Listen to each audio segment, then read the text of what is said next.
Chapter 2. Then we turned and took our journey into the wilderness by the way to the Red Sea, as the Lord spoke to me, and we compassed Mount Seir many days. The Lord spoke to me, saying, You have compassed this mountain long enough. Turn northward. Command the people and say, You are to pass through the border of your brothers, the children of Esau, who dwell in Seir, and they will be afraid of you. Take good heed to yourselves, therefore, don't contend with them, for I will not give you of their land, no, not so much as the sole of the foot to tread on, because I have given Mount Seir to Esau for a possession. You shall purchase food of them for money, that you may eat, and you shall also buy water of them for money, that you may drink. For the Lord your God has blessed you in all the work of your hand. He has known your walking through this great wilderness. These 40 years the Lord your God has been with you. You have lacked nothing.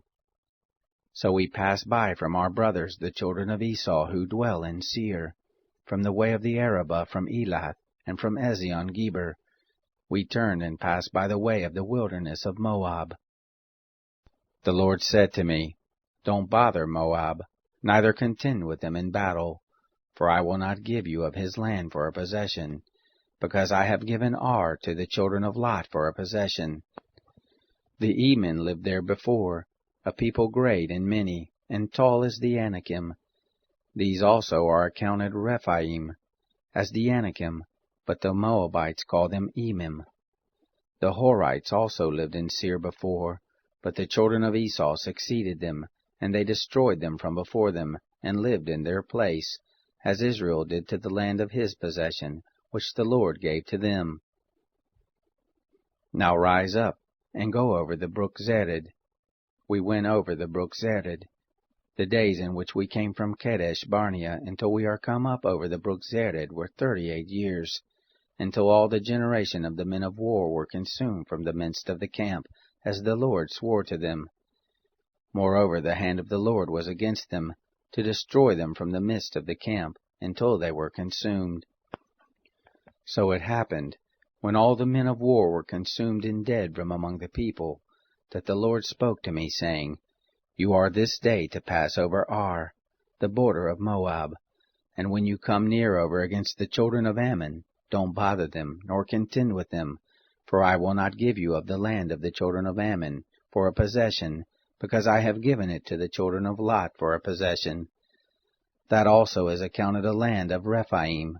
Rephaim lived therein before, but the Ammonites call them Zamzummim, a people great and many and tall, as the Anakim, but the Lord destroyed them before them, and they succeeded them and lived in their place, as he did for the children of Esau who dwell in Seir, when he destroyed the Horites from before them, and they succeeded them, and lived in their place even to this day, and the Avim, who lived in the villages as far as Gaza, the Caphtorim, who came forth out of Caphtor, destroyed them and lived in their place.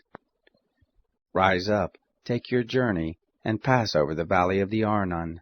Behold, I have given into your hand Sihon the Amorite, king of Heshbon, and his land. Begin to possess it, and contend with him in battle. This day will I begin to put the dread of you and the fear of you on the peoples who are under the whole sky, who shall hear the report of you, and shall tremble, and be in anguish because of you. I sent messengers out of the wilderness of Kedemoth to Sihon, king of Heshbon, with words of peace, saying, Let me pass through your land. I will go along by the highway. I will turn neither to the right hand nor to the left. You shall sell me food for money that I may eat, and give me water for money that I may drink. Only let me pass through on my feet, as the children of Esau who dwell in Seir, and the Moabites who dwell in Ar did to me, until I shall pass over the Jordan, into the land which the Lord our God gives us. But Sihon, king of Heshbon, would not let us pass by him, for the Lord your God hardened his spirit, and made his heart obstinate, that he might deliver him into your hand, as at this day. The Lord said to me, Behold, I have begun to deliver up Sihon and his land before you. Begin to possess, that you may inherit his land. Then Sihon came out against us, he and all his people, to battle at Jahaz. The Lord our God delivered him up before us, and we struck him and his sons and all his people. We took all his cities at that time, and utterly destroyed every inhabited city, with the women and the little ones. We left none remaining. Only the cattle we took for a prey to ourselves, with the spoil of the cities which we had taken. From Aroer, which is on the edge of the valley of the Arnon, and from the city that is in the valley, even to Gilead, there was not a city too high for us. The Lord our God delivered up all before us. Only to the land of the children of Ammon you didn't come near. All the side of the river Jabbok, and the cities of the hill country, and wherever the Lord our God forbade us.